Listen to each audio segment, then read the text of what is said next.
Hi friends, வெயில் ஆரம்பிச்சாச்சு. வெயில் ஆரம்பித்த உடனே தர்பூசணி, நுங்கு, எல்லா கிருணிப்பழம் எல்லா சீசனும் ஸ்டார்ட் ஆகிடுங்க. வெயில் ஸ்டார்ட் ஆனால் அதுவும் ஸ்டார்ட் ஆகிடும்.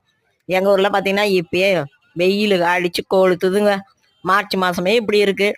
இன்னும் குறை நாள் என்ன பண்ண போகிறோமோ தெரியலையா. நுங்கு சீசனும் வந்தாச்சுங்க. எங்கள் ஏரியாலாம் பார்த்தீங்கன்னா 6 பீஸ் 50 ரூபாயாம்.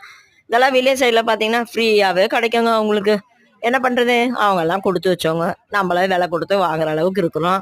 சில ஏரியாவில் பார்த்தீங்கன்னா இது ஊர்லலாம் கிடைக்கவே கிடைக்காதுங்க. அவங்கெல்லாம் இது வந்து ரொம்ப பொக்கிஷமாக வாங்கி சாப்பிடுவாங்க. இது பரவாயில்லன்னு நினைக்கிறேன். 6 பீஸ் 50 ரூபா என்ன ஒன்று முழுசாக கொண்டு வந்து நமக்கு தேவைப்படும் போது வெட்டி தருவாங்க. இதுதாங்க ஒரு அட்வான்டேஜ், வேறு ஒன்றும் இல்லைங்க. உங்கள் ஊர்லலாம் இந்த ரேட்டு எப்படின்னு சொல்லுங்கள். நான் சொல்கிறது கரெக்டு சொல்லுங்கள். வீடியோ கூட லைக்கை போட்டு போங்க. 6 பீஸ் 50 ரூபா அப்படின்றது ரீசனபிள் ப்ரைஸ்ன்னு சொல்லுங்கள். இந்த வீடியோ பிடிச்சா லைக் பண்ணுங்கள். நம்ம சேனலை சப்ஸ்கிரைப் பண்ணுங்கள்.